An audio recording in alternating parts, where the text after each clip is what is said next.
vamos dizer, por volta de 1962 a 65. Eu estava psicografando o livro Dimensões da Verdade. E há um capítulo muito curioso desse livro, se me não engano, é o capítulo número 3, em que Joana de Ângeles narra que muitas vezes entidades são programadas para reencarnar em meios nobres com o único objetivo de criarem embaraços. E que essas entidades seriam reencarnadas por técnicos espirituais afeiçoados à perversidade. Tratar-se-ia de espíritos muito intelectualizados, sem desenvolvimento moral, que enviariam à Terra os seus cômpares para criar embaraços. Vamos dizer, determinada doutrina do pensamento aparece, enriquecedora para a humanidade, e reencarnariam espíritos para torpedeá-la, para criarem dissensões, divisões, para gerarem controvérsias dentro daquela doutrina. No caso em tela, o Espiritismo é uma doutrina libertadora, e uma pessoa dita espírita se atiria a determinados ângulos só para criar embaraço. São aqueles que nós chamamos donos da verdade. Só eles é que sabem tudo, só eles é que são dignos de respeito, de mérito, e a sua função é de vigiar os outros, e não fazem nada. Podem ser excelentes intelectuais, porém jamais desceram do trono da sua vacuidade para serem humanos, para estenderem a mão, para participar.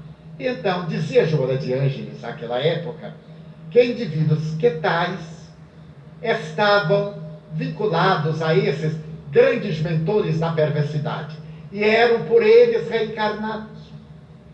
Isso me criou um pouco de confusão mental, mas eu aceitei e aguardei o tempo, oportunamente conhecendo determinado cidadão e vendo-lhe a forma de interpretar os conceitos lógicos do Espiritismo, a maneira como ele complicava a coisa e como era armado contra tudo e contra todos.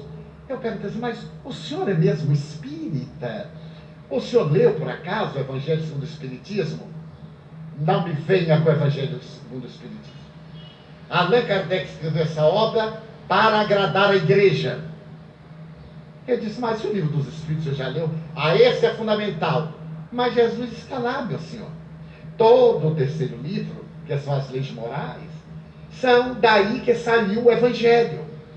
E o quarto livro, de onde nascem as esperanças e consolações, é que nos vem dar as obras terminais, especialmente a Gênese, no seu caráter interpretativo das lições de Jesus. E ele então me olhou com certo escárnio, um olhar cruel que me desmontou.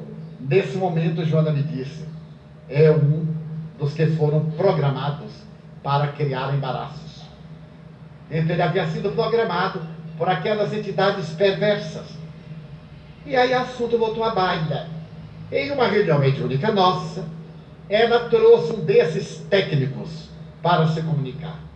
E o doutrinador, coitado, ficou em talpos de aranha, porque tudo quanto dizia, ele era um técnico, era o dono da verdade, impedia que o doutrinador falasse, exibia uma argumentação muito volumosa no som, mas sem nenhum conteúdo, era um espírito pseudo-sábio e tal.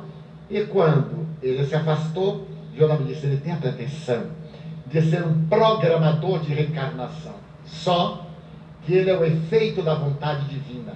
Acima dele está a misericórdia divina que o permite, porque as criaturas o necessitam. Então estava claro, ele poderia agir porque o Senhor da vida permite que assim seja, face às nossas necessidades. Então não seja de estranhar que esses espíritos perversos que sediam em regiões de muita maldade, que os católicos chamavam inferno ou purgatório, essas regiões que todas as religiões consideram maléficas, se acreditem possuidores de uma força incomum, tena, porque lhes é concedida temporariamente para que eles se tornem agentes da lei, Eles são os braços da lei maior em ação, até quando a lei, ou a Deus, interesse esse processo. Porque daí a pouco ele próprio vai absorvido pela reencarnação. Daí os obsessores reencarnam-se como quaisquer um de nós outros.